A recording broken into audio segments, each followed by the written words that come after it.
protection to the insured against unexpected losses in consideration of nominal amounts called premiums. It also provides financial protection to the dependent of the insured in case of a premature death. Although insurance is deemed important, some Ugandans still see it as a luxury. Often it is being reiterated by financial experts that an insurance policy is not an investment. However, many fail to understand this concept and continue to use it as an investment instrument to make hefty expectations. Insurance has become an integral part of business and human life today. However, despite all these notions, insurance penetration in the country still remains at 1%. So what could be the challenge? Pamela Obonyo is the head of marketing at National Insurance Corporation, and this is some of what she shared with us. Several studies have been done, and there are a few factors that are affecting the penetration of insurance in Uganda.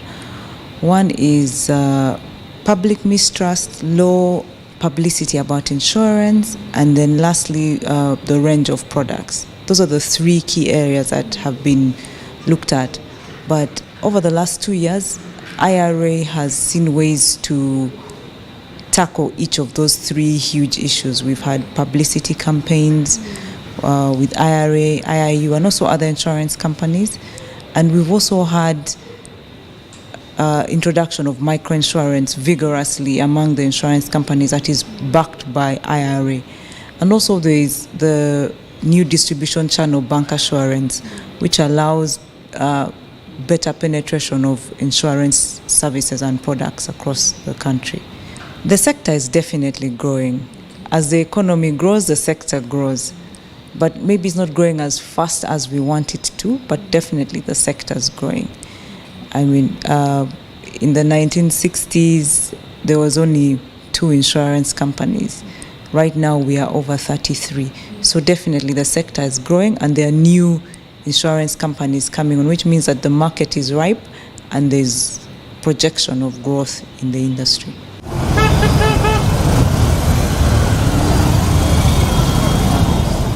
She also acknowledges that pricing of insurance policies remain high, which has discouraged potential clients. Definitely. The government has put policies that allow us to operate.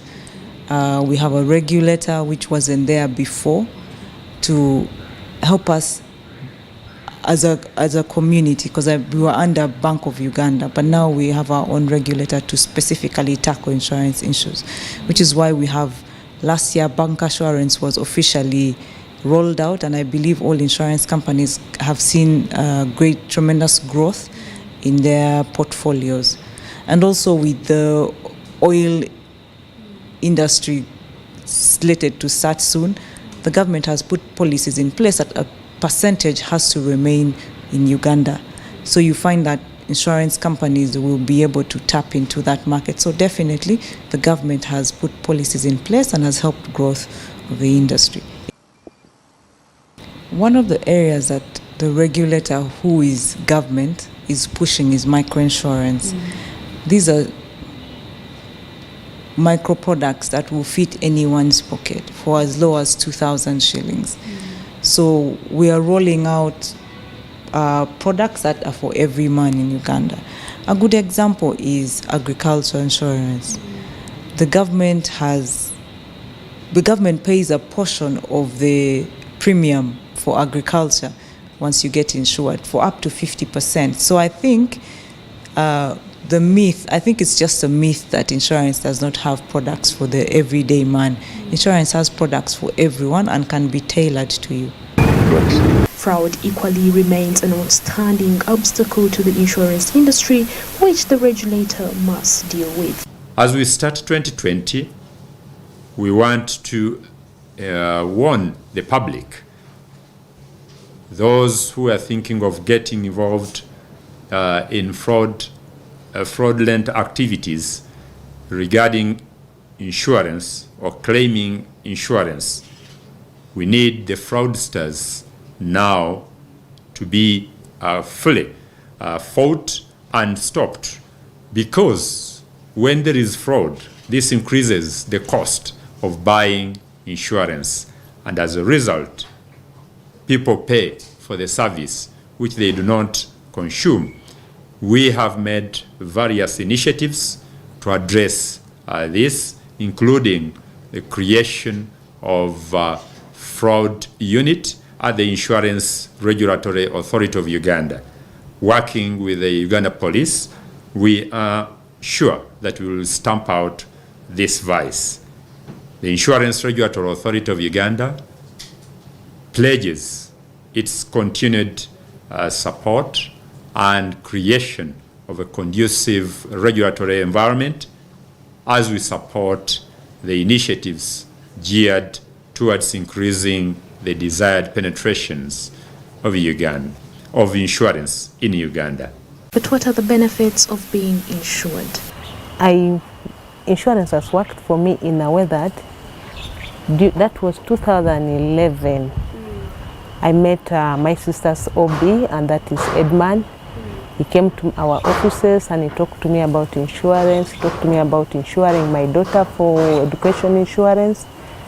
At first I asked him, how come I don't think these things really work, because people like keep complaining how it takes time to get your money back and things like that. But then I also had a challenge because he was a friend to my sister. So I actually signed on business but on friendly terms also. I didn't want to break the friendship. And then he talked to me nicely. He explained to me everything.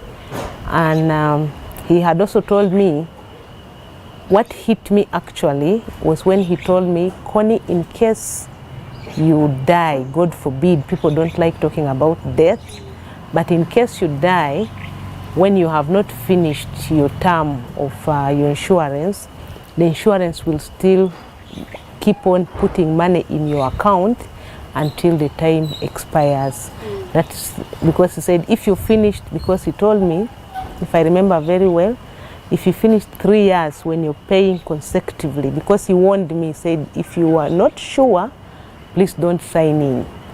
But if you're sure that 3 years you will continue paying, it's okay to sign in. So I signed in because of my background. I said, in case I died, my kid can still go to school, because he told me, you know, and then the insurance pays, your kid will still go to a better school. So that's what I was looking at. I didn't even think of money being lost. I just thought, in case I die, my kid will at least go to school for 2-3 years. She was starting nursery, and then I told him, let me sign in so that by the time she reaches S1, I can use that money for insurance. I mean, insurance will pay her. Or in case I died, at least S1, it will be hard for people to take your kid to school, but at least at that point, your money is there to take your kid to school. So I signed in with some money, whereby he advised me to do a standing order. So every month I only had to make sure that some money would be in my account. Then it was chopped. So after actually when the time expired, thank God Edmund still works in UAP. I don't know, I think he loves his job, because I think that's where he started from. So he called me and said, by the way, Connie, don't you think your insurance, Somesa insurance is time out, has matured? I told him, actually, I think so, let me go and check out my papers. So when I checked out, he told me, okay, you send an email. I sent the documents now to claim for the money, to tell them that it had actually matured. Then because I didn't have a push for the money, so I was actually reluctant. Then they called me and told me, we are sorry, but your money is going to be in any time. I told them it's okay, I'm waiting, because I just filled the forms and scanned and sent it to them and sent them the account number and everything. So after a period of, I think, 10 days, I saw the message on my phone. My account had been debited. So I got the money. So, but then also, because now she's in P7, then Edmund had again talked to me about unit trust. And then, like I told you, that unit trust, I was with it in another group, in a pool. So I saw the benefit of it also. We are getting some money out of it, because instead of the money being idle there, it is actually bringing in some money. So I asked Edmund that now I got this money, is it okay to put it in unit trust? It's like, do it as fast as you can. So I actually put back the money in unit trust. So because now with unit trust, I can get it anytime. It comes with a monthly interest. I think the lowest it gets is about 9 point something, if I remember, but at least you get 10 point something per month interest. So it actually gets in some money than money being idle somewhere, maybe under the pillow or what. So at least it's somewhere. Connie could be one of the contented customers who have fully understood how insurance policies can protect one against losses. But what is the general perception of Ugandans about insurance? Nze ngijesinganga kusadipate mostly kwensingo jiteka kuba ubanga bojijesinganga gwetofuna sadipate naye bogenda kusadipate obo chikuwa bakuwa ne kasadipate nokateka kupi so ebera kusadipate. Ni omanyi omuntu omukozi wa business bokola mu busy bokola business si kirungi kubala loss kubabu bobala loss business ebegenda kulema so katutalafiya nga ola omuntu akera kumachana agena nasiba bet obo wangu dobato wangude so kati insurance otekayo sente obanga atazafia so tobala ntobona afuna naye kiba kizenga kyakufuna ya kiba kirungi nofuna naye ate nga tinga ku boda eno toteekamu sente nti ofuna accident kubanga accident ogyesabira ayinza okujja neekosa gwe piki neesigalawo nga nnamu so oteekayo obutesi sente ebiseera ebisinga tufiirwa kubanga tetufunamu kati nga nze kuva 2018 sifunangako damage ya piki yonna nti oba naddamu nenzirayo mu insurance ne bampa ku sente no tekibangawo insurance yingirozaako naye kati ku mirimu engajjafa aba bodaboda nfuna ntono kubanga oba osuubira nti onateekamu sente zo mu mubiri gwoyo personal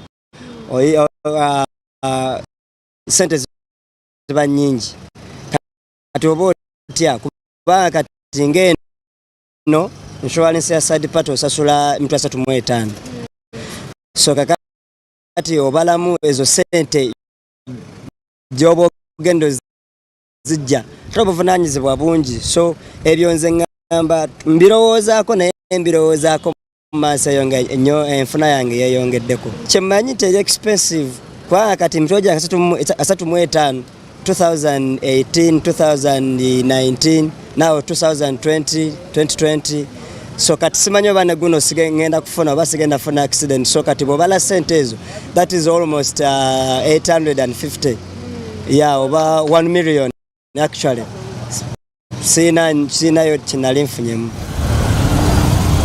nandyetaaze okubeera ne business zange nga ziri insured era ne life insurance ennungi nnyo ku lw'obulamu bw'omuntu yenna ndowooza naye obuzibu obuliwo oba challenge eriwo kufa abantu oba bannayuganda abamu tukyali bamufuna mpola sente ntini nnyo tetusobola ku affordinga life insurance kubanga eri expensive nekya business insurance era kyekimu era nange nandyetaaze embeere ne business ngeri insured nga bwe nyina boda yange wano nga ina third party nti causing accident omusaabaze nange mwenyini n'ekidduka kyange fena tuba tusobola okuganyulwamu eyo insurance nyina gwe manyiiko yali ayina loan insurance era bwe yalemerwa bwe yatuuka ekiseera n'afuna accident n'afa naye insurance yasobola okukavaringa amabanja gonna ge yali ayina mu banka. It saves, like you have to pay some amount and then when you get a problem when you get a problem they pay back. Anyway, it depends. If I have a business, I would go for it because I earn money. But since I have no business, I'm still under someone's business, so According to reports, all the money spent on buying insurance remained equivalent to less than 1% of the economy, as majority of the population do not have insurance covers. At this level, Uganda comes lowest in the East African region, with its insurance uptake still at less than 1%, while Kenya's insurance uptake is at 6%, Tanzania at 15%, and Rwanda at 9%.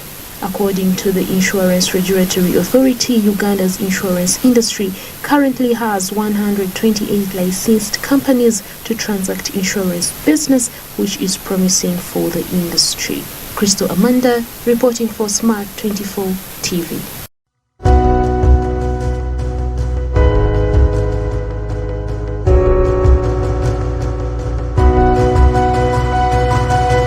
Smart 24, driving business.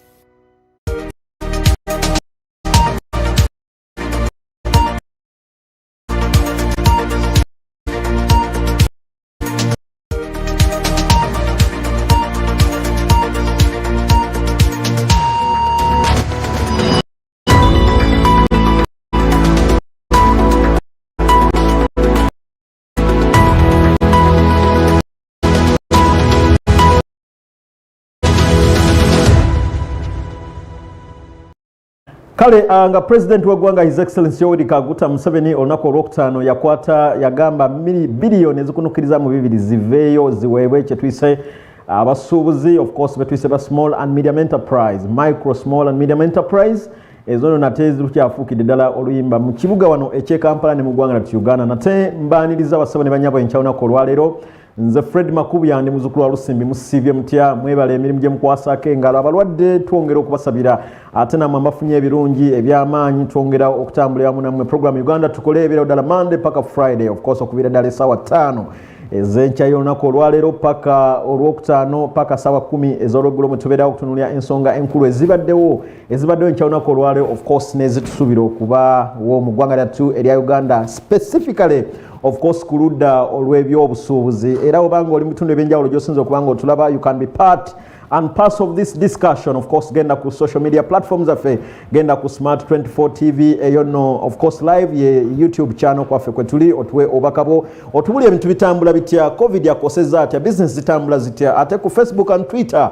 Of course ogenda ku Smart 24 TV tukubaganye ebirowoozo tulabe eggwanga lyaffe Uganda tuyinza kulizimba tutya okuviira ddala ku level esooka paka ku level ey'okubiri. Naye nze muzzukulu wa Lusimbi, of course mbeerawo ne bannange ab'enjawulo okulaba nga tutunuulira ensonga ez'enjawulo okuviira ddala obudde obw'okumakya paka obweregulu. Of course tutunuulira ensonga enkulu nga ez'ebibanda by'ensimbi ze tuyise forex rates, tutunuulira of course price of commodities, egyo no gy'emiwendo gy'ebintu okusinza mu butale obw'enjawulo. And of course ku ssaawa 6 paka ssaawa 7 tubeerawo n'abakugu abategeera ensonga ziyinza okuba za bya taxi, ziyinza okuba za bya ntambula, ziyinza okuba za bya nnyonyi, ezo nno zo tubeera okulaba nga tuzitunulira. And of course ssaawa 7 awo tubeerawo n'ekyo tuyise kikyotunda. That's the segment and program that gives you an opportunity bassebo ne bannyabo okubanga mutunda program zammwe, okutegeeza abasuubuzi kye mukola, mutundira wa lwaki mukola business ez'enjawulo, ate obudde biba butambulira ddala. Of course ne tutunuulira emikono programs zetuyise eza hands on, egyo no gy'emirimu egiyimirizawo abannayuganda abasoma n'abatasoma, abawanvu n'abampi, abatono n'abanene, by'ebimu ku nsonga of course tubeera nga tuna. But first and foremost katsoke tulabe olunaku olw'eggulu lwatambudde lutya ku ludda of course olw'amawulire, ate n'enkya olunaku olwa biki ebibaddewo, ate ne obudde obujja biki exactly ebigenda okubanga bibeerawo. Katandike ne biliyoni of course bibiri His Excellency Yoweri Kaguta Museveni olunaku olwokutaano mu kwogera kwe mu kirwadde mu kufuba okulwanyisa ekirwadde ekya COVID-19, ebimu ku bintu byayogera ze zaali essente eza biliyoni 2 nga miliyoni 10 zigenda kuva of course mu government, miliyoni 10 zigenda kuva mu institutions oba financial institutions.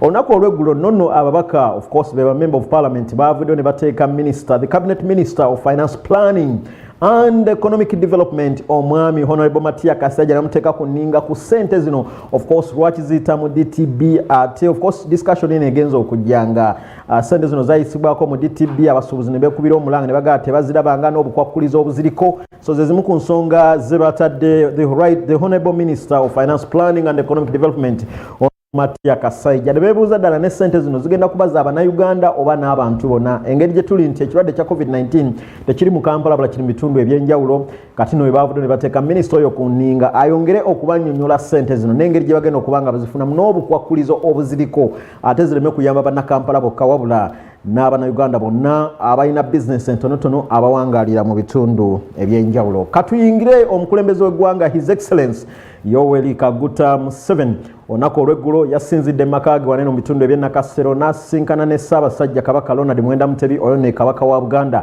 Ensonga zibakubyeko zibakubaganyizaako ebirowoozo of course bazirambuludde naye nga ffe abanoonyereza amaaso gaffe oba galubindi zaffe zategeeza nti of course zabadde tezisukka ku nsonga ez'eby'ettaka ze tuyise Maryland ekyagenda ddala maaso okuba oluyimba mu ggwanga lyattu erya Uganda masekati wano ag'ekibuga eky'e Kampala ate ne Uganda yonna nga tetugirekeddaawo. Ezo no ze zimu ku nsonga zigenda okuba nga twongera okulondola. Tumanyi nti ettaka ze zimu ku nsonga ezikola ze tuyise factor of production bw'obanga onaddukanya bizinesi ebintu by'otasobola kubuusa maaso ze zisonga ez'eby'ettaka. Ensonga tujja kuba twongera ddala maaso okuba nga tuzirondoola tusobole okubategeeza gye zinaggwera ate tuyinza kuzirondoola tutya okulaba nga ziterera mu ggwanga lyattu erya Uganda. Bwe tuyingira ekibuga Kampala of course enkya lunaku olwaleero olunaku olwo twabategeezezza nti ebimu ku bintu byadde bigenda ddala maaso kwe kuba nti ebizimbe ebimu biggale ate ebirala byadde bikola. Of course ebizimbe ebimu byolaba ng'ebiggale bibagadde ebizimbe nga Cornerstone n'ebizimbe ebirala byo we twogedera olunaku olw'eggulo byabadde biggale. Of course abasuubuzi abasinga badde bayita mu mitundu ebyenjawulo okulaba nga bayingira okuddukanya bizinesi zaabwe naye ate ekibuuzo kiri nti ebimu bikola ebirala tebikola. So bannannyini bizimbe criteria ki gye bayiseemu okulaba nga ebizimbe ebimu bikola ebirala tebikola. Naye of course era olunaku olw'eggulo RCC w'ekibuga eky'e Kampala omwami Hud Hussein yavuddeyo n'agamba ebyo ebitandise okukola bye bituukiriza ebisaanizo president bye yayisa olunaku olwokutaano. Of course yagamba ebizimbe Kampala eddemu eggulewo ebizimbe biddemu bikole kasita bituukiriza kye tuyise obukwakkulizo omufutufutu oluzungu bwe tuyita the standard operating procedures.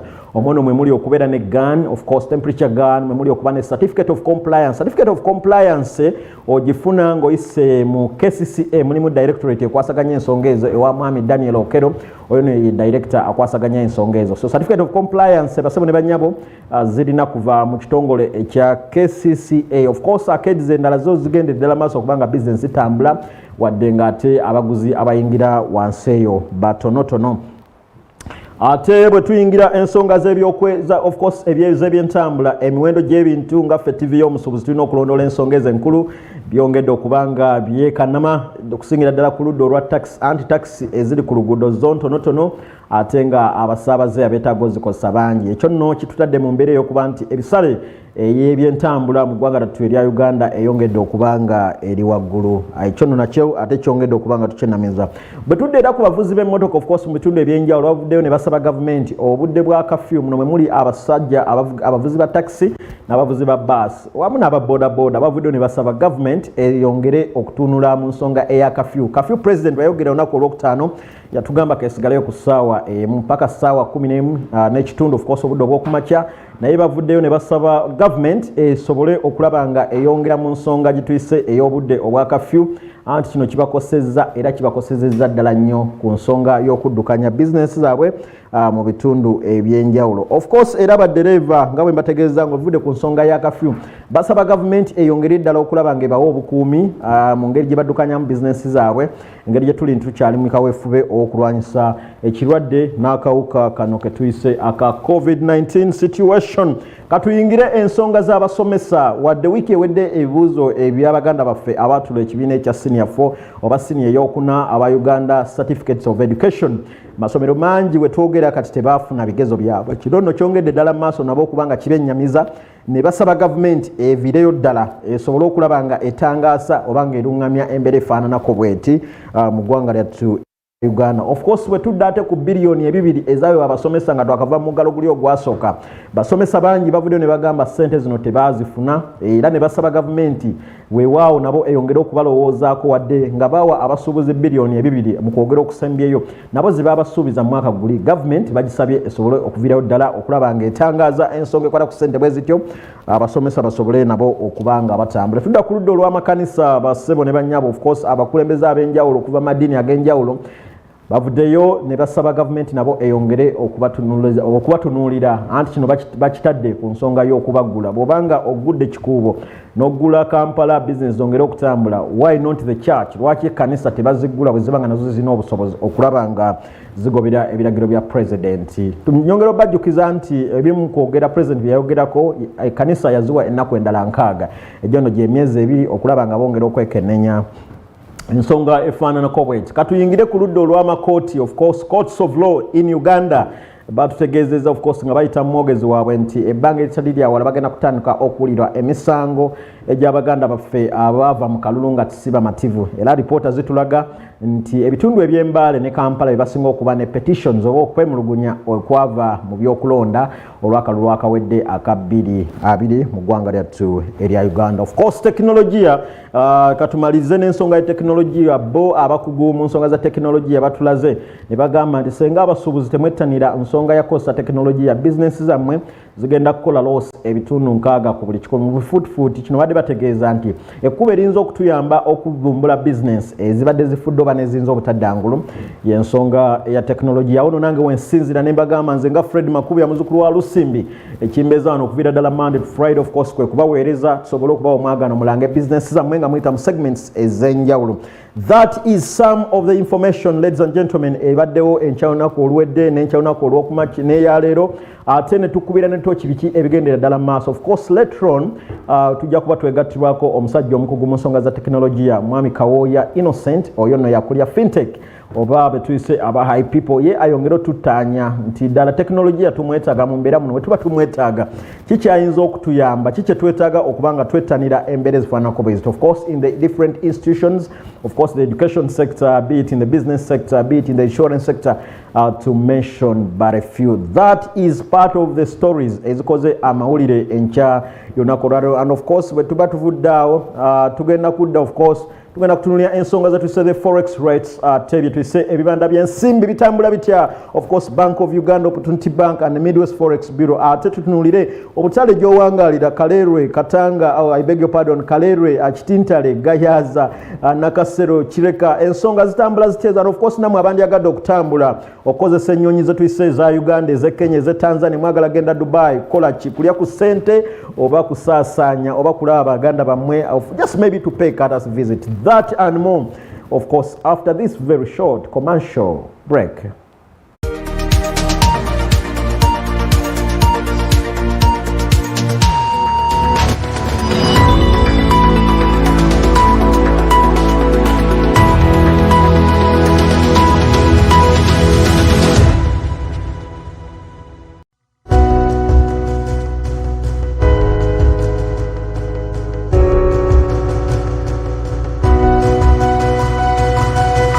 Smart 24, driving business.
Well, ladies and gentlemen, njagala okubaniza nate enkyalunako olwaleero. Of course tuli mu program Uganda Tukole etunuulira ensonga enkulu ezigenda ddala maaso mu ggwanga erya Uganda. Osiibye otya nnyabo oba ssebo najjo osinza okubanga otulaba oba oli mu arcade baba gudde oba oli mu taxi oli mutulaba ng'oyita of course ku social media platforms. Mwebale nnyo mwebale ddala okuba obubaka bwe mutuwa of course n'okubanga mutuwa feedback mu ngeri ebintu gye bitambula. Of course nga bategeeza nti of course ku ssaawa nga mukaaga of course maaso kaawo tujja kuba twegattibwako omukugu omwami gwe tuyise akulira high people omwami Innocent Kawoye. Ensonga za tekinologiya azitegeera ddala bulungi ajja kubanga tubeera naye wano ku ngeri eya Zoom atubulire gye tuyinza okutereeza mu business mu kibuga eky'e Kampala ne mu ggwanga lyattu erya Uganda.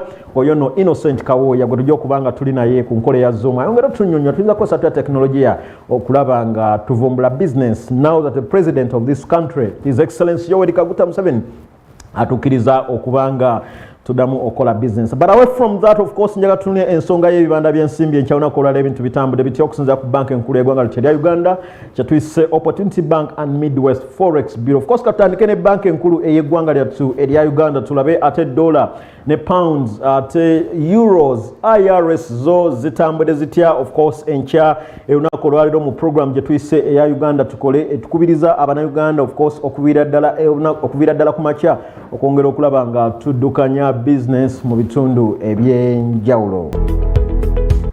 Bank of Uganda eno bank erungamya kye tuyise banks endala mu ggwanga lyattu erya Uganda. Of course forex rates zitambudde zitya enkya y'olunaku olwaleero bassebo ne bannyabo dollar, pounds, euros, Kenyan and Tanzanian shillings. Of course, as we talk right now, the USA dollar bw'oba yagala okugigula eri ku 349 mu nkaaga ate ku ludda olw'okutunda yeetaaga 3,615 zokka. Of course, ku ludda olwa Bank of Uganda. And of course, pounds weetaaga 4,815 ate 4,995 ku ludda olw'okutunda. Euro enkya yonna ku lwaleero etambudde ku nusu 4,000 of course mu kikumi of course munya ate ku ludda olw'okutunda weetaaga 4,279 eza euro of course okusinziira ku banka enkulu y'eggwanga lyattu eya Uganda. Ate ku ludda olwa Kenyan shillings simply weetaaga nusu 34 ate ku ludda olw'okutunda of course olwa selling weetaaga 33 of course 0.40 okusobola okulaba nga weetundira kye tuyise the Kenyan shillings okusinziira ku banka okusinziira ku of course banka enkulu eya Uganda. And this is according to the Kenyan shillings. Ladies and gentlemen, of course ku ludda olwa Tanzanian shillings weetaaga 0.45 of course zoka and 0.65 ate zoka ku ludda olwetuyise olwa Bank of Uganda. Ate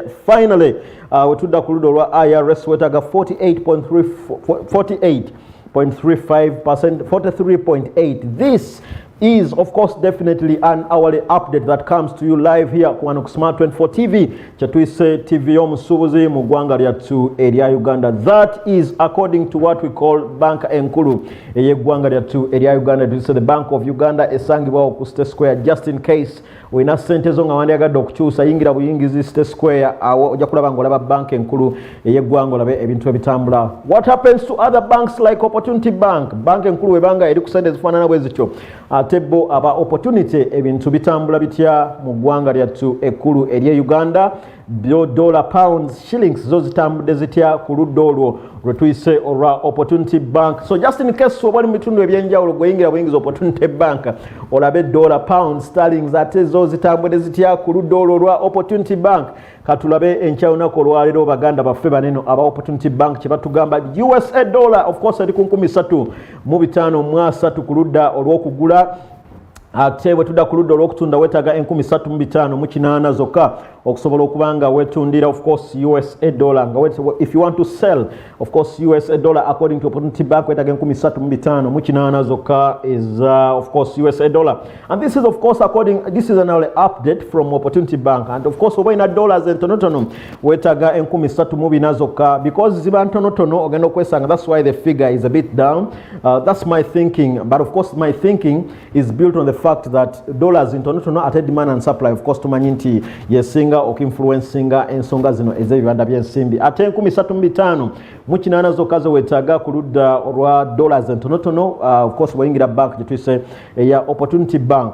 Last but not least, boba oina pounds zongo liyo zikusiwa wandiyagadde okuzikyusa. As long as you are next to what we call, of course, any branch of Opportunity Bank, wetaaga 14 mwana zokka okusobola okulaba nga ate wefunira sente zifaana nkobo ezitano. Of course, wetaaga 15 mwana mutano kuludda olw'okutunda. This is according to, of course, to Opportunity Bank. And finally, just in case oina euros or sente za euros ziri awo nga wandiyagadde ozikyusa, gweyingira buyingizi Bank of Uganda. Of course, Bank of Uganda eri emu mu ggwanga erya Uganda. As long as you're next to State Square, as long as you're next to Jinja Road awo, osobola okuba nga wetaaga nusu 14,115 kuludda olw'okugula. Oh, this is Opportunity Bank. Opportunity Bank, yes, just in case ku Jinja Road waliwo branch Opportunity Bank. Tewegenda, of course, 14,115 osobola okuba nga wegulya sente ezo. And of course, lastly, you need 4315 kuludda olwa Opportunity Bank. Ladies and gentlemen, this is another update that comes to you Monday to Friday. Of course, okuvira ddala essaawa 5 paka essaawa 10 zetutunulira ensonga ez'ebibanda by'ensimbi. Now that the Bank of Uganda etambudde bwetyo n'opportunity, baganda baffe nno bo ate abaddukanya ebibanda by'ensimbi nga bayita mu Midwest Forex Bureau, byo ebintu bibatambulidde batya, bo dola yaabwe etambula etya? Is there any difference between that Opportunity Bank, Bank of Uganda and Midwest Forex Bureau? Dola yaabwe etambula etya? Euro, pound, sterlings, blo ensonga zaabwe zitambudde zitya? Of course, okusinzira naye nawe oba olinayo ekibanda ky'ensimbi nga okiyise MAKUBUYA Fred Forex Bureau. Now osobola otutuuka and osobola okuba nga we make comparison and see how things are faring. Kuludda olwa Midwest Forex Bureau, Australian dollar stands at 2,300 Ugandan shillings, 23 basebo nemanya bukuludda olw'okutunda. And of course, this is according to the Midwest Forex Bureau this morning, of course, which we called the 4th day of this new month, 2021. Ate kuludda olw'okutunda wetaaga 29,500 zokka okusobola okuba nga weetundira. This is according to the Midwest Forex Bureau, ladies and gentlemen. Ate bwe tudda kuludda olw'abaganda baffe Abatanzania wetaaga just 1.5 and then 1.7. This is, of course, kuludda olw'etuyise olw'okutunda. Ate bwe tudda kuludda, of course, lwetuyise olw'Abannakenya, sente zetuyise Abannakenya, the Kenyan shillings, we need 32.5. This is according, of course, to the selling part of it. This is according to the Midwest Forex Bureau. And enusu, of course, 35 bwe tudda kuludda olw'okutunda. Baganda baffe abalina sente eza euro nga muwangalira mu bitundu ebyenjawulo, yingira ekibanda ky'ensimbi kye tuyise the Midwest Forex Bureau. Ate wetaaga 4,118 ate 4,300 of course kuludda lwe tuyise olw'okutunda. And of course, lastly but not least, tudda kuludda olwa pounds wetaaga 4,809 zokka kuludda olwa Midwest Forex Bureau. That is according to the buying rate. Ate kuludda olw'okutunda, the selling part wetaaga 5,115 okusinziira ku kibanda ky'ensimbi kye tuyise ekya Midwest Forex Bureau. And last but not least, just in case maybe you want to pay rent, landlord abagambye emyezi musasule, ate tugenda kubanga tubakkiriza, ate omanye ebye Uganda bapangi basasulira mu dola. Kyova olaba etteeka ly'aba landlord mwagala lijje nti muve mu za dola mudde mu za Uganda. But just in case you want to pay rent this morning, and it's simply next to what we call the Midwest Forex Bureau, wetaaga 35,000 okusobola okuba nga weegulira dollars according to the Midwest Forex Bureau.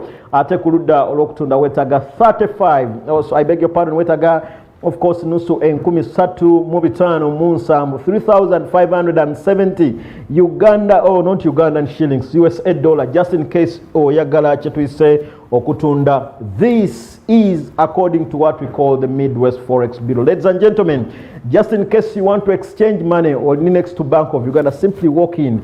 Are you next to what we call Opportunity Bank? Simply walk in just any branch. Ekwetolode Kamocha, Chebando, Weyogerere, Ensova, Kumi, East, West, South and North. Simply walk into any branch that we say here, Opportunity Bank. But just also in case you're next to what we call the Midwest Forex Bureau, which is located in every part of Kampala, also every part of this country. Simple as long as Bola Midwest Forex Bureau yingira buyingizi obagambe nze kukyusa dollars, nze kukyusa euros, nze kukyusa Kenyan shillings and Tanzanian shillings. That is according to the Midwest Forex Bureau as of the 4th day of this month 2021.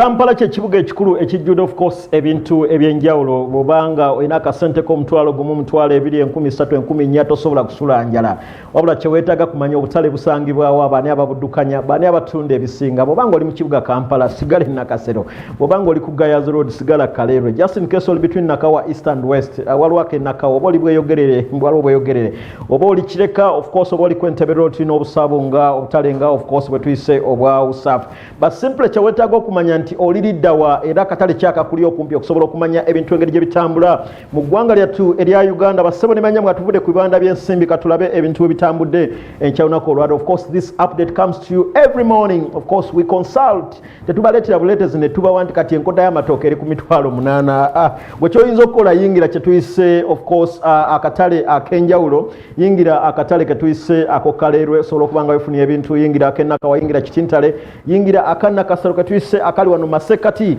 ag'ekibuga ekikulu eky'eggwanga lyattu erya Uganda osobola okubanga weefunira ku bintu bye tuyise ebyenjawulo of course prices of commodities ladies and gentlemen zivarying okusinziira wawooli wawookolera ani akuguza ani akutundira Kaleerwe kasita obanga olina nusu zo kasanvu this is also related to what we call yesterday's update gye twabadde nusu kasanvu ku mitwalo ebiri osobola okwefunira kye tuyise enkota y'ettooke mu bitundu ebya Kaleerwe ate ne of course omutwalo gumu paka ku mitwalo ebiri ku bitundu bye tuyise eby'Enakawa waneeno mu kibuga eky'e Kampala at of course bwe tudda of course bwe tudda ku mitwalo of course emitwalo ebiri emitwalo of course emitwalo ebiri 25,000 paka 3,000 so kwefunira omuceere ate 2,000 paka 3,000 mu bitundu eby'Enakawa akawunga oli ku 2,000 paka 3,000 of course era kye kimu 2 paka 3,000 mu bitundu eby'Enakawa obumonde is 5,000 up to 20,000 of course Ugandan shillings that is according to Kaleerwe bwayagala okwegulira obumonde ate 3,000 paka ku mitwalo ebiri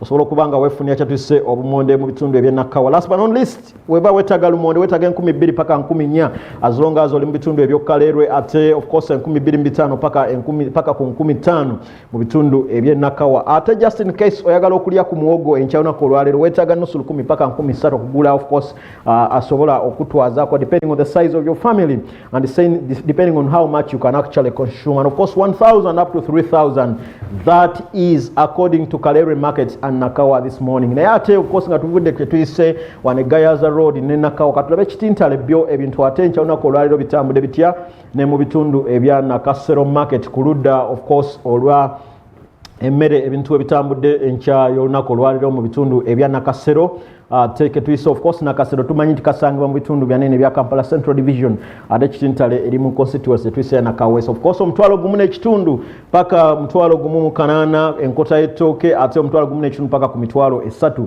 that is according to Nakasero of course 2,500 paka 3,000 ate 2,000 paka 3,000 still ku ludda olw'omuceere mu butale obw'Ekitintale ne Nakasero ate akawunga of course 2,000 paka 3,500 3,000 paka 1,400 mu bitundu bye tuyise ebya Nakasero of course wano masekati ag'ekibuga eky'e Kampala obumonde 3,000 paka ku mitwalo 2 bassebo ne bannyabo ate 15,000 paka nusu kasanvu mu bitundu eby'e Nakasero and of course last but not least lumonde is 2,000 up to 4,000 Ugandan shillings of course don't get stranded don't starve because you don't have money but as long as you're 2,000 up to 4,000 osobola okubanga weefunira lumonde ate 3,000 paka ku 15,000 mu bitundu ebya wakati wano mu kibuga eky'e Kampala of course muwogo is nusu 10 paka 2,000 ate 2,500 paka 3,000 ebyo nno ab'Ekitintale ne Nakasero bye bategeezeza enkyawunako so just in case you're around that area simply do not starve but kwata bukasa akasente k'olina osobola okulaba nga weefunira ensonga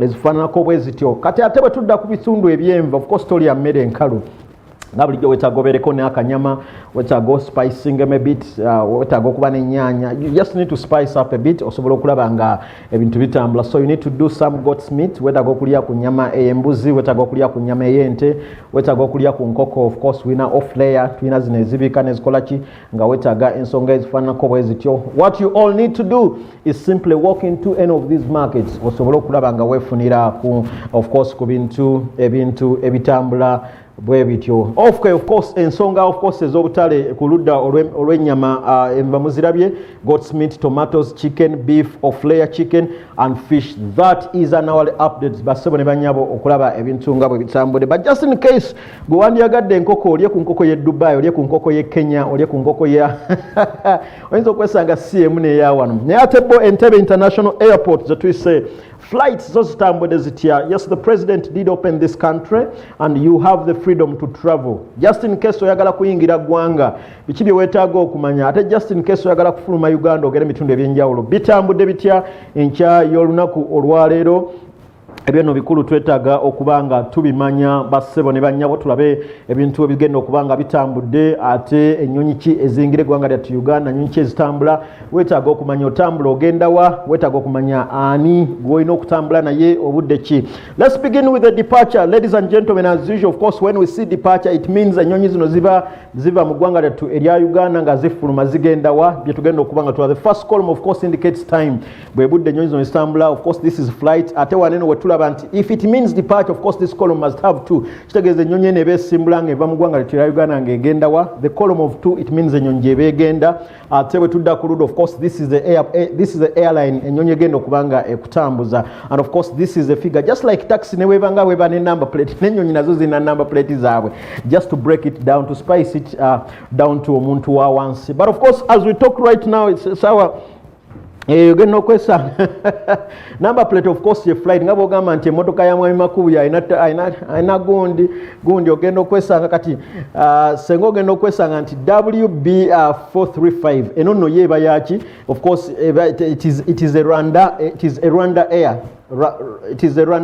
Air kati ensonga ezo bezo. But of course katulabe time, it's just of course 8 minutes to sawa mukaaga. Ogenda okwesanga nti ennyonyi eno kati gye tuyise of course zino departure, ennyonyi eno egenda kubanga eva mu ggwanga erya Uganda egende mu kibuga ekya Kigali. Ennyonyi egenda of course kusituka yennyonyi eya Rwanda Air yegenda okubanga mu ddakiika entonotono esituka eve mu ggwanga lyattu erya Uganda egende mu bitundu eby'omu Kigali. And of course ate wakati wa sawa mukaaga ne sawa 8 tetulina any other flight, but at exactly of course 2 this afternoon ennyonyi of course ejja kubanga esimbula eve mu ggwanga lyattu erya Uganda egende mu ggwanga erya Zanzibar. Of course ennyonyi ejja kubanga etambula gye tuyise eya Uganda Airways, eyo no nnyonyi eya Uganda, ezimu ku nnyonyi ezayingira eggwanga lyattu erya Uganda mu bbanga eritali lyawala. Of course ku ssaawa 9 manyi ku mwe abandyagadde okutambula mugendeko kye tuyise Ethiopia, just in case wandyagadde ogenda mu Addis Ababa. Bw'oba okyali kati tuula wakati onywe kakyayiko topapa, n'ekyo oyinza okukola is kulinda by ssaawa nga 6-7 obeere ng'otandise okutambula, zigenda okubeera 7 ng'otuusa ku ssaawa ky'Entebbe. Ku ssaawa 9 of course ennyonyi e Addis Ababa gye tuyise Ethiopian Airways ejja kubanga esituka eva ku kisaawe Entebbe ekyawa eggwanga lyattu erya Uganda esobola okutambula egende mu bitundu ebya Addis Ababa, of course eryo ggwanga erya South eryo ggwanga erya Ethiopia. And of course ku ssaawa nga 10 era of course abantu abasinga Ethiopian Airways ejja kuba ekyakolera ddala. Ne of course ennyonyi ekikabwe ekiti nga mwe mbategeeza nti webeera taxi eba number plate gun, naye bwebanga of course ku ssaawa nga 4 ogenda okwesanga Addis Ababa ogenda okwesanga nti of course ku Ethiopian Airways eneno eya of course Addis Ababa ejja kuba esimbula egende mu bitundu ebya Ethiopia era Addis Ababa era ennyonyi eya Ethiopian Airways yejja okubanga etambula. And of course at exactly 4:35 p.m. ate Abannakenya nabo bajja kubanga Abannayuganda abantu basituka bagende mu ggwanga erya Kenya, of course mu kibuga kye tuyise ekya Nairobi nga bakoza what we call the Kenyan Airways. That will be at exactly 4:35 p.m. of course olunaku olwaleero. And of course ku ssaawa 12:45 ate mwe abandyagadde okubanga musituka mugendeko e Dubai, mwandyagadde ogenda kwa holiday mulye ku ssente mwesanyuse mujaguze olw'okuva mu muggalo. Just in case of course obudde bwinatuka ssaawa 12:45 ennyonyi gye tuyise Air Fly Dubai ejja kubanga esituka etambule egende mu bitundu bye tuyise ebya Dubai. And of course obudde bunaazibirira nga bugenderedde okafyu ajja kuba mu abakutte, naye ku nnyonyi of course tekuli kafyu. Ssaawa wezinaawerera ddala, wezinaawerera ssaawa 2:3 mwe kafyu akola kufa abataxi n'aba boda naye wetudda ku by'ennyonyi tekuli kafyu. Kafyu akwata ennyonyi kwe kuba nti toyina bisaanizo bigenda kutambuza, but as long as you have all the qualification ensonga y'ennyonyi tekuli kafyu. So at exactly 8:30 nti of course ennyonyi ya Uganda ejja kubanga esituka abasinga mwe mugamba naye n'abamu amafuta by'obutabamu amafuta biri zaali nsonga ndala, but of course tujja kuba nekyo tuyita Ugandan Airways ejja kubanga esituka eve mu ggwanga erya Uganda engire ebitundu bye tuyise ebya Nairobi. And of course last but not least tuyina kye tuyise Doha exactly sawa 5 ez'ekiro paka sawa 5:10 zennyini temulimu ate 10 musimane ezigwako ennyonyi ya Qatar Airways ejja kubanga esituka egenda mu bitundu ebya Doha. This is according to the departure, ladies and gentlemen. Ate kuluda of course olwa arrival tusuubira nnyonyi just in case oyinawo mwagalawo yagambye nti akoma mu Uganda, as long as ennyonyi yagambye egenda okujja teri ku schedule oyo manya nti yabadde akulimba, or maybe there is a few issues that maybe needs to be sorted out, but this is according to the departure. What happens to the arrivals? Ennyonyi ezisituka of course eziva mugundi ebintu ebyenjawulo mugundi ogenda kwesanga nga ebintu ebito bitambula of course kati ogenda kwesanga nti basebo ne banyabo bwoba onatambula. These of course the travel tips. Number 1, first of all you must make your documents ready. Kwata documents zo making sure nti ozirina mu ngalo. Zi proofreading etokiriza muntu zikuteera mu nsawo nti nazitadde mu nsawo. It is you going to do the travel. Tokkiriza muntu mulagamba nti ate nabikebedde mu MAKUBUYA nembikuteera mu nsawo eri kakakasiza ddala nti mu butuufu documents zange zonna nzirina ozirabeko oziteeke mu kifo gwe kennyini ozeetegekere. Number 2, you must know nti nnyonyi ki egenda okutwala. Nti bwe mba ngenda kufuluma for instance nve mu ggwanga erya Uganda nnyonyi ki entwala, maybe ennyonyi ya Kenya esimbula saawa meka saawa 3 oba esimbula saawa 3 ayita tuka saawa 3 tukayo saawa ng'emu ku airport, you take some cup of tea osobole okusika ku mpewo osobole you take time obuzeeko n'abantu ab'enjawulo obabuuza ebintu bitambula bitya biri bitya mu bitundu ebyenjawulo. And of course olina okumanya wajja olaga nti oba ovudde mu bitundu ebye Uganda ate ogenda kubanga olaga wanti ngenda kuba mu ggwanga erya Kenya oba erya Tanzania ne mu bitundu ebyenjawulo. Kati ate oba ovudde of course kweyo olina okumanya gy'olaga ogenda kumalayo bbanga ki, ogenda kusula mu bitundu ki, which type of lodge or motel are you going to of course be accommodated, era ani agenda okukwaniza. That information is critically very important. I remember last time just a couple of weeks ago when I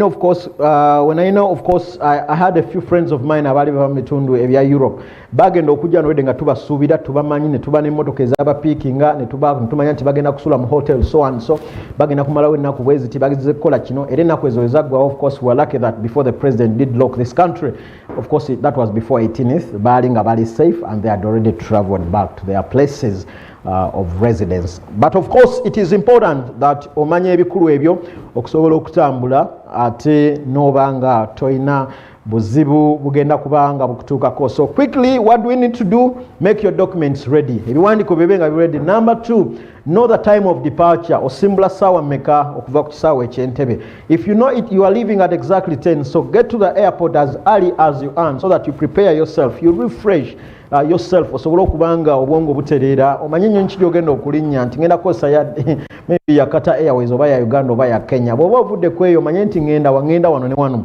That information will help you okusobola okulaba nga otambula. Reasons why some of us are deported of course biva ku nsonga ezifaanako bweziti. Of course issues of arrival tugenda kubanga tuzitunulako mu maaso ebbanga eritali lya wala. And of course tumanyi nti this information is important. Abasinga kuffe lwaki tuzikirira. In fact for abasoma ebyawandiikwa bitugamba that the people of God perish because of lack of information. So we basically give you this information so that to keep you updated. But we also know, apart from the flights, n'emiwendo gy'ebintu engeri gye bitambula, tumanyi waliwo ebintu ebirala ebikulu ensonga z'obudde. Also tugenda kuba tubaleetera of course what we call experts banaleza ekyo tuyita embeera y'obudde etambula etya.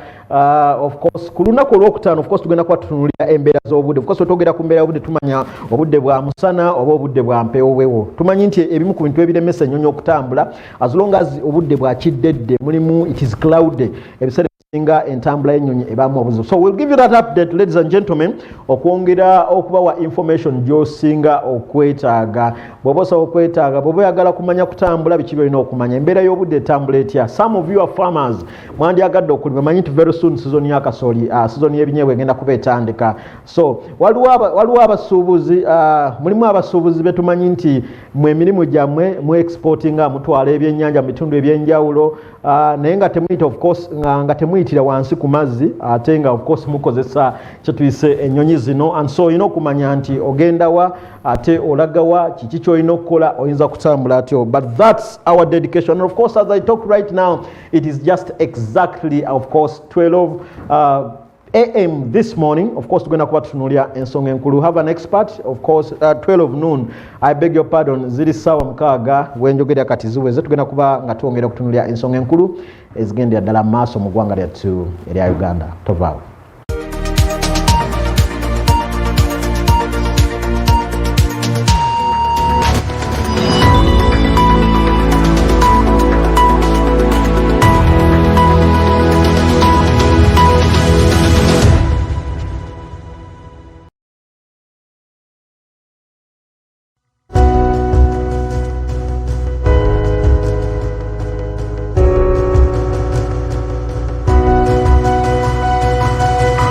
Smart 24, driving business.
Kale basabo ne banyamo njagala okubandiza bwetyo bwe tukyali enkyawunako olwaliro of course nze Fred Makubuya ni muzzukulu wa Lusimbi. Tugenda kuba tutunuulira ensonga enkulu like usual sebo oba oyagala okuyiga evuga emmotoka of course onoonya abavuzi ba taxi oba oyagala okuyiga ensonga z'okuvuga ennyonyi you look for of course pilots. If you want to learn how to do certain things okubeera munnamawulire ate tonoonya bantu balabula onoonya bannamawulire. So this time round tugenda kuba twogera olulimi olwa tekinologiya ate era gwe tuleese of course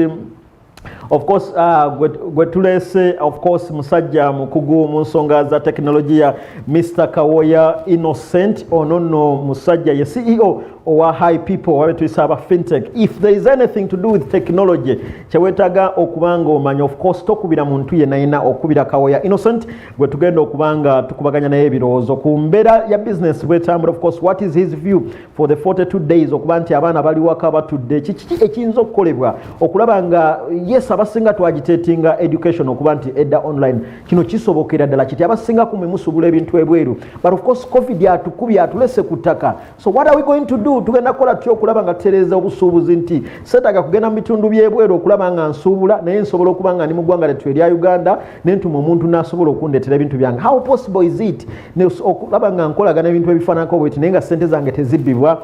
Byemu ku nsonga bye tugenda okubanga tutunuulira n'omusajja omukugu gwe tuyise Innocent Kawoya oyo no ye CEO owa high people oba owa fintech. Ensonga za tekinologiya ye azibalira ku ngalo nga bw'onaabala 1 2 3 4 5 6 7 naye ensonga za tekinologiya ono azimanyi era azitegeerako ddala yeno agenda kuba tukubira torch of course covid engeri gyesoose okukosaamu tetuyisa tekinologiya but also how best engeri ki gye tuyinza okulaba nga tutereeza ebibadde bibuliddwa byonna in terms of business, in terms of education loss, in terms of course loss in terms of cash, sente ezibadde zibuze mu biseera bino, oyagala kuba kusuubula, oyagala kutambula nga teweetaaga wetutuusa. Of course you don't need to get to America physically okulaba nga osuubula. You can simply do one thing, of course testing technology wo, olabe nga omanyani gwo communicating naye ali mu bitundu ebyeyo, mugambe nti njagala endibota ng'efaanana bweti ne bweti. Ebyo bisobola okujja mu budde obwangu mu kasente akatono, other than walking there physically. That is also possible, but it's first of all time consuming. Secondly, it wastes some good money. Akasente akangi okateekamu naye ate bw'oyita ku tekinologiya ogenda okwesanga nti okozesa akasente katono. But of course bino byonna bisoboka bitya. Covid wano wetutuusiza bwe baba banabo nga tebasoma, of course bali waka. Abantu abamu, by the let me tell you, abasinga balina abasomesa abaana baabwe waka, naye oyinza okwesanga babo bali waka nga tebalina kye bakola, obwongo buddirira. The psychologists tell us nti bwe badde used ku kintu n'otuka ekiseera nga tokyakikola, of course obudde butuuka ebimu n'oba nga tetokyabikwasaganya bulungi. So but what is the way forward? Abakugu batugamba technology is the way to go. But anyway, how possible can technology be okusobola okulaba nga ensonga ezifaananako bwe zityo tuzirondoola nesobola okuba nga ate losses oba engeri gye tukoseddwamu ekirwadde kino ekya COVID-19 tusobola okuba nga tukiteeka emabbali? But also what is the future of technology now that we have gone through embeera efaananako bweti eya COVID-19 mu ggwanga lyattu erya Uganda ne mu nsi yonna? It's now almost come to thing, and then what do we do? Innocent Kawoya, nsanyuse nnyo okulaba ssebo. Nze ndi muzzukulu wa Walusimbi, oba gwe oli muzzukulu wani ssebo? Ssebo muganda wange, ndi muzzukulu wa Kasujja neddirange. Nsanyuka nnyo okubeera ku Smart 24 ebiseera byonna. Mwebale omulimu gw'emukolo ogwo guyamba okubeera nga gutumbula business ez'Abannayuganda, era mwebale ddala omulimu ogwo kubanga mugutambuza mu buli mbeera. Yes, COVID atunyize nnyo ng'Abannayuganda, netanyize Abannayuganda bokka, n'abantu bangi mu nsi ez'enjawulo ne mu kontinenti zonna. COVID abantu abanyigidde ddala, naye essuubi tukyalirina. Ekisooka tumanyi nti Mukama ali ku sayidi yaffe, n'ekyokubiri mu perspective eyaffe ya technology tumanyi nti waliwo solution eziwerera ddala zisobola okukozesa okubeera nga tubaako bye tukola okukyusa embeera.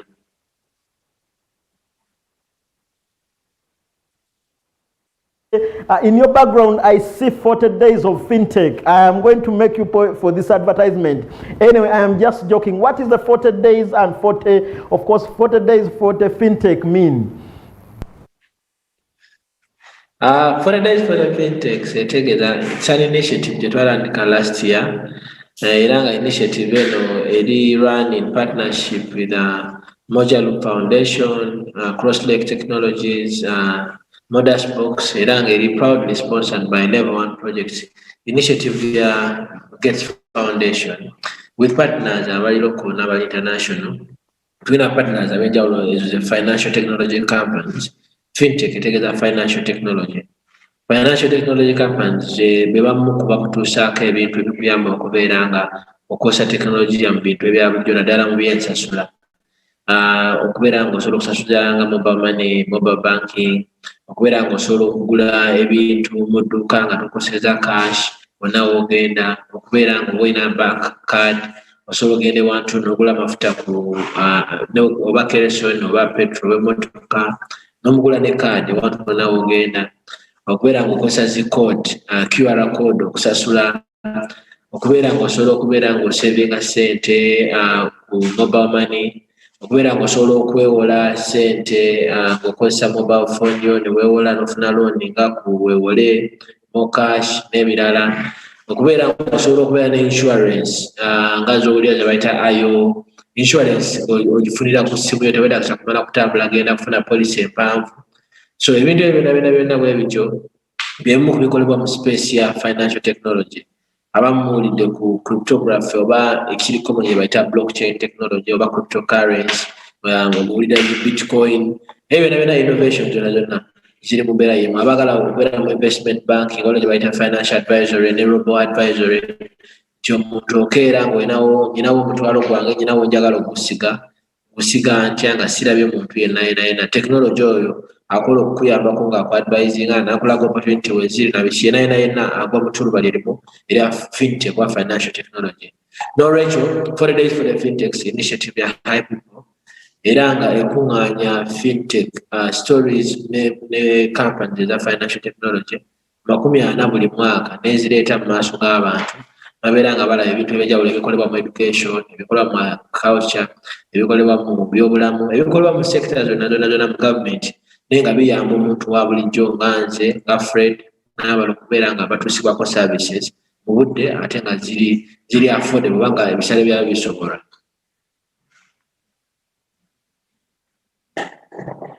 Ogenda n'otugamba nti technology is the way to go. Government yakola loss ya billion ezikunukiriza mu 6 ku baganda baffe abafuna sente ne bazifuna cost omulundi ogusukka mugumu. Ono yali technology yakola. Twagala okutunyonnyola gwenga omukugu mu nsonga za technology kye kireeta embeera ezifaananako bweti nti government yakola loss ya over 600 billion abantu okufuna sente more than once. Kiki ekyaleeta embeera olowooza in terms of technology kireeta embeera ezifaananako bweziti? Ekizibu ekyaliwo mu kuweereza ssente I think bagamba miliyoni nga 600 sirowooza nti obuzibu bwali bwa technology kubanga technology yakola omulimu gwe era technology yakozesa okubeera nga making a payment mu budde bwe bumu n'asasula abantu abawera wabula nze ndowooza obuzibu waliwo system ezitali in place system si eza technology wabula ez'abantu kubanga bwe nasoma ku article emu yali eraga nti no abaali balina okusasula beetonda nti baakola ensobi ne bakola double payment. So mu mbeera ng'eyo omuntu bw'abanga akoze double payment tosobola keera n'ogamba nti technology yakoze ensobi because technology ne bw'abeera atya omuntu yenna bw'oba oweereza mobile money oba omaliriza okuteekamu erinnya lya innocent ogenda muweereza akasente ekisembayo bakubuuza piini bwe bagikubuuza olina okuvalidatinga n'ogamba nti innocent gwe ngenda okuweereza era gano ge mannya ge eno ye nnamba ye era mu nsonga y'emu bw'ogamba nti ogenda kuweereza abantu mutwalo gumu sente kyekirina okusooka okukolebwa nti olina okusooka okukebera n'ogamba bano tubaweereza tetunaakubaweereza be baani bano. So mu mbeera ng'eyo zisobola kukibulemingira ku technology kubanga actually technology yagezaako n'okuyamba okubeera nti matches kyali kibaddewo naye bagezaako okubeera nga bakola revocation ne bakomyawo sente ezimu ezakisaana bakuva ku wallets. Ku nsonga ze tuyise enkulu ogenda ebiseera ebisinga now that of course tuvudde mu ggalo business zitandise okutambula olowooza mu mbeera bwe tuvudde twagala technology ono akoseddwa atya kye tuyise ekirwadde ekya COVID-19? Well, technology atakoseddwa actually nkyongedde emirundi mingi nti ffe ate ekitunyigiriza kirala leero mu sector yaffe ya digital innovation ate mateeka ga gavumenti ge gatunyigiriza ekitunyigiriza gy'emisolo kubanga abakulembeze baffe abamu kati ate balaba nti engeri yekiri nti technology atambula nnyo nti ate balaba nti kyekiseera ate y'okusala omusolo ku kkubo nti bw'obanga okola rail n'okola ekkubo n'ogamba nti kangere nkole rail line ate enkeera n'ojja ng'omusolo oyagala kujja ku rail line otagujja ate ku train n'abantu abazikozesa then obeera okoze ensobi kulwaki nti financial technology ono bwe tulina oba digital innovation era tukola train rail line erina okutambuza ebintu ebirala wabula bwenzija neyiteekako omusolo kati gyo batongerako omusolo ku internet gwa 12%, mobile money akyaliko taxes ezo zagoba abasuubuzi bangi abalinganga baweereza ssente oli abeera ku mwalo abeera essese n'aweereza omuntu mu kikubo miliyoni 2 ebintu bino ne babiteeka ku motoka ne babireeta naye kati oli agamba nsasule emitwalo 5 nga gyakudrowinga lwaki ngisasula kantume omuntu ali wano agende ne ssente alinye eri atajje because wajjawo emisolo kati emisolo ng'egyo bwe gijja kyegikola ate giholtinga oba slowing down speed ya innovation. So of course nyinako we nali neŋŋamba nti no kyekiseera ne gavumenti okubeera actually ng'etuwana award n'okutwebaza kubanga financial technology for example gwe tupushinga ayambye nnyo okuwonya abantu bangi covid abantu bangi bandirwadde covid singa tebaafuna mbeere bayamba obutakozesa cash notes buli kaseera bwe bagenda okusasula okubeera nga basobola okuweereza ssente ebintu byabwe ne bibatuusibwako. Abantu bangi beewala kati ennaku zino ogenda mu butale beewala okugenda mu bifo ebirimu abantu abangi akubeera bukubizi omuntu owa boda n'amugamba nfunira kino ekintu n'asasula ku mobile money n'ekiggwa era nga ye financial technology.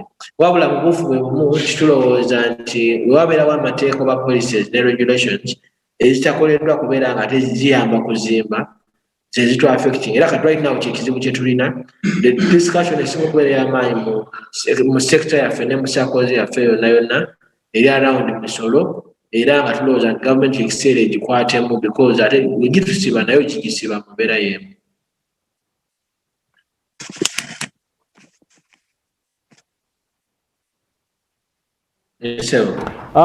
Yes, Mami Innocent, of course, we'll get the question. We said 12. From the 12%, olowooza misolo ki eginyigiriza tekinologiya nti singa tubatetereza nsonga ezikwatagana ku misolo mu butuufu tekinologiya wakusanga obuzibu bw'amaanyi? Well, Sebo, my friend, mbadde njogedde ku musolo gwa mobile money ogwo gutunyigiriza nnyo nga bw'okiwulira. Era emu ku research ze tunaatera okupublishing eraga nti okuva bateekawo omusolo gwa mobile money gwasala transactions eza ssente nnyingi nga ssente nnyingi tegeeza okuva ku miliyoni emu okudda waggulu ezaali ziyita ku mobile money ezazisala by more than 40%. Nti abantu bangi nti tewaliwo nsonga lwaki mwami Fred ali enaggulu akwata ssente eziwera miliyoni emu asasule emitwalo 3 ku zo nga gwaziweereza ali mulago ng'asobola okuvugawo oba n'alinnya boda ya 14. Kiri very very disturbing. Of course waliwo n'emisolo emirala egijja nga mu infrastructure.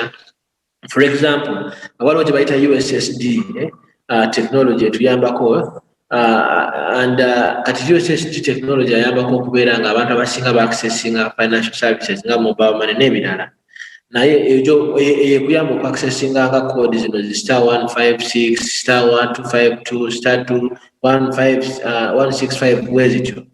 Technology oyo UCC yali in charge of the technology era ya bank supports era yaba licenses naye wabbeeyi nnyo nti innovator nga fintech ezaffe zetulina okumukyajinga omutwalo gumu ogwa $1 buli mwaka kyenkana miliyoni 4 ng'alina n'okumakinga sure no technology akola nabiki okugamba kulemesa business kukola kubanga wabbeeyi nnyo.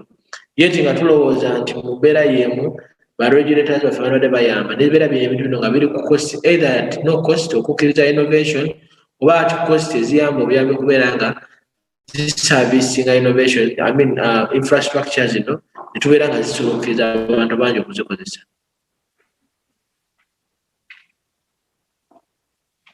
Nga enkulu endala kati nga business itandise okuddamu okutambula of course emabegako wategeeza nti abantu abagenda nga physical okusuubula ebintu byabwe kati bande bali bakyusa enkola.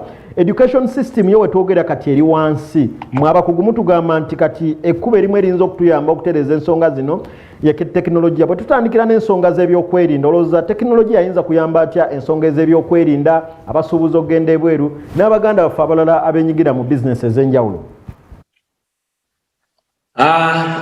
Ensonga ez'ebyokwerinda maybe nandisabye okutegeera ebyokwerinda ki ebiri specific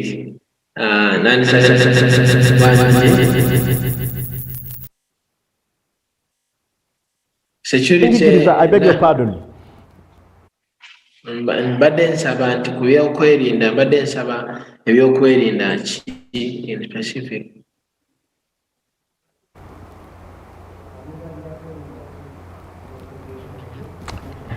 Innocent specifically ntegeeza ebyenjigiriza education. Okay. So that education waliwo gye bayita University of the Internet. Simanyi waliwo giwuliddeko naye simanyi baba tulaba ku Smart 24 baali bagirabyeko nabo naye education at a very great extent by the way okumala emyaka kati nga 2 education ebadde egenda ekyuka nnyo mu ngeri gyeri delivered. Abantu bangi abaanoonyanga ssente edda okusasula ogenda okusomera mu Harvard mu university London University mu Oxford ne mu university endala bagendanga Johannesburg. Ennaku zino abantu abasinga batuula e Kampala ne bafuna laptop ya miliyoni ng'emu kitundu oba bbiri, ne bafuna ne modem oba ne bafuna router oba MiFi oba whatever kye balina gadget, ne babeera ne connectivity, ne basobola okubeera nga basoma ne bamala zi masters, abamu ne bafuna zi PhD. Nga nalaba jo recently former president wa Ivory Coast, I think, former president former president wa DRC Congo, His Excellency Kabila, yakola defense ye ya PhD ng'agikolera ku Zoom, nga ali Congo nga akola defense nga university eri mu nsi endala nnyo wala. Kitegeeza ki? Abantu bangi nze n'abalala bangi basomye ebbanga lyonna nga basobola okusomera ku internet ate ne basobola okubeera nga basoma ne bayiga ate ne babeera banjawulo. Wabula nga twogera ku Uganda, percentage z'abalina internet ne basobola okuaffordinga gadgets ez'ebbeeyi eza internet bayinza okuba nga si bangi nnyo. Tubayamba tutya? Tulina technology omulala akola. Waliwo omukyala gwe mmanyi bamuyita Shamim Nirere, I think. Waliwo innovation gye twali twogerako recently nga agenda kutandika okusomesa abaana n'abasomesa ng'abasomeseza ng'ayita ku channel z'essimu, direct calls. Ayina classroom, balina technology waabwe gwe bataddeyo, balina classroom, akuba essimu ne batomesa abaana mu ngeri ey'enjawulo.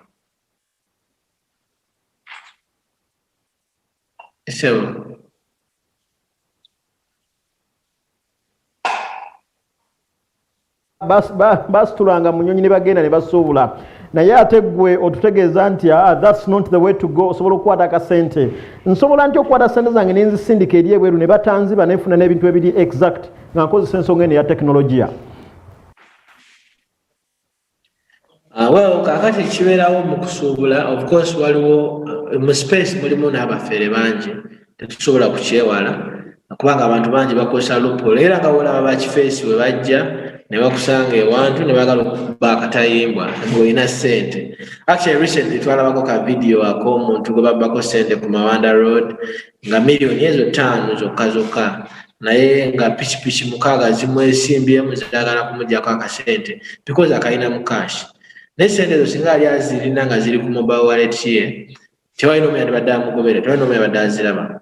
Era mu mbeera y'emu era abantu bangi abasuubuzi batambulanga, oli n'atambula ne ssente n'agenda China, ne bagenda Turkey, ne bagenda Japan.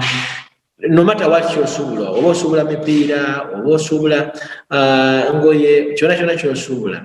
Ekiseera kituuse mu nsi okulaba nti abasuubuzi bakreatinga networks, professional networks, ezibayamba okubeera nga bakreatinga information database ngebayamba okumanya nti no bwe tubeera nga twagala kusuubula China, abatunda bino bye bano, abatunda bino bye bano, nga balina zi associations ez'enjawulo. Such that wenkeera nga njagala kusuubula, instead of okunoonya mu swamu, okunoonya mu kitoogo kimu kye neetaaga, nga ngenda ewali omuggo omutuufu, ewali ebitoogo eby'abatunda engoye, ne ngenda mu abo bennyini bannange ne baŋŋamba ono ali recommended, ono amanyi kino n'ekino n'ekino, ne mbeera nga wenzija benjagala okubeera nga bansuubuza, ne manya engeri y'okubasasula era ne tukozesa embeera y'emu, ne manya engeri y'okubasasula electronically, ne tukola agreements ezitulaga nti bintu bikolebwa bwe biti, business egenda kutanzibwa bweti era ngenda kusasula bweti. So mu mbeera ng'eyo technology tujja kusasula air ticket, tujja kumala budde ng'olinya ennyonyi, ate ebintu ojja bifuna ate ng'oseevize. Sente ze wandirinyemu ennyonyi zikozesebwa okushipinga, sente ze wandikozesezza okubeera ng'okola exchange ya ssente ng'okyusa mu currencies eziri loko, zibeere nga nazo n'oziseevinga mu mbeera y'emu. Oh yes, Innocent, of course ndowooza nga tumaliriza, simanyi ki ky'oyinza kutulekera olunaku olwaleero of course ku nsonga eya tekinologiya mu mbeera nga of course business zakaddamu okuba nga zitambula. I don't know what your parting shot would be in relation to ensonga ya Yes, however, I'm afraid kyensobola okusemberayo nakyo leero kwe kutegeeza omuntu yenna alaba Smart 24 na buli Munnayuganda na buli muntu yenna mu nsi. Actually, mu African continent, tuli mu continent ffe ku high people gye tuyita a mobile only or a mobile first. Nti continent yaffe ya either mobile devices zokka oba mobile devices ezisooka.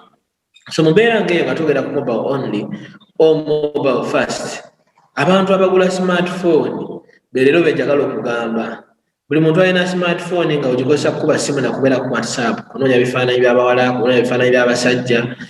Essimu eyo eriko ssente zo gimaximising. Bw'oba olina edduuka nga mu dduuka essimu ogikozesa kukuba bukubi masimu, kyekiseera omanye nti essimu esobola okucreatinga databases erina internet, osobola ogikozesa okumarketinga, osobola ogikozesa okukola public relations, osobola ogikozesa nga tool econnectinga ku bantu bangi.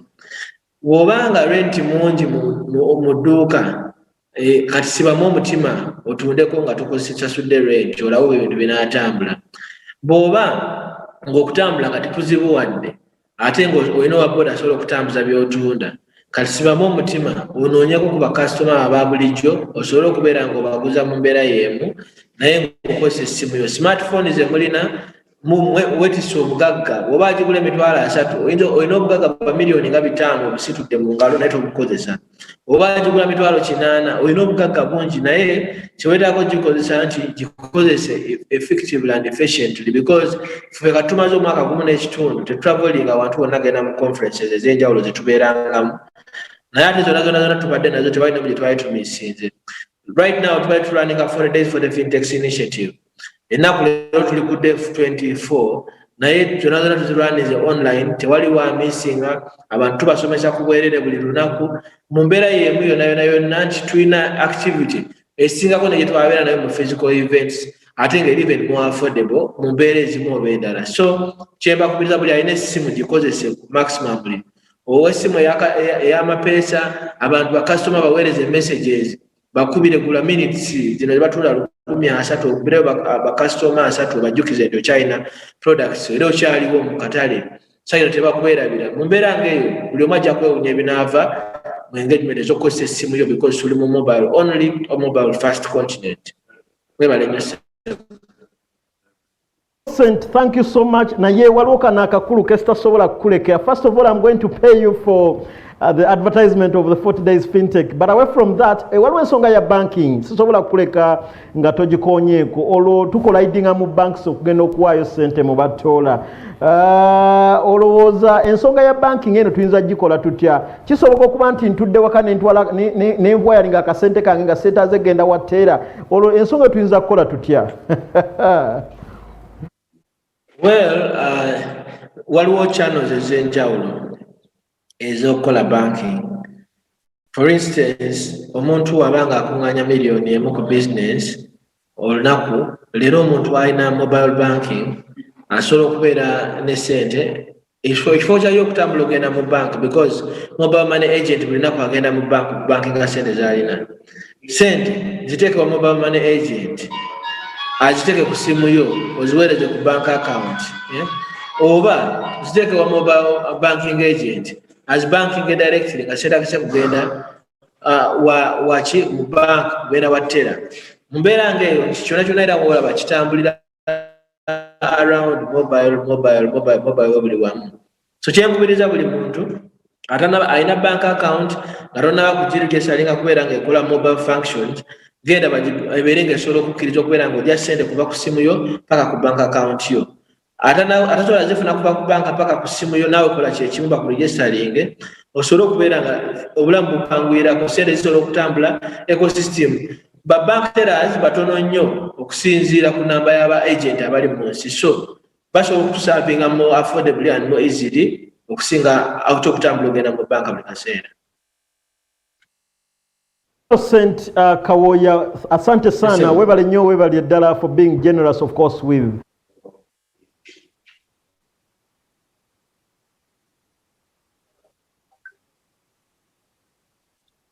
ambude basobole banyabo. Of course tubadde tufumintiriza nga tukuba torch nga tugaayagaaya nga tukuba torch mu nsonga enkulu n'omukulu Innocent Kawoya, oyo ne CEO owa fintech. Abakulu abamu batera bayita aba high people gwe tubadde nga tutunuulira ensonga enkulu eza technology ya COVID-19.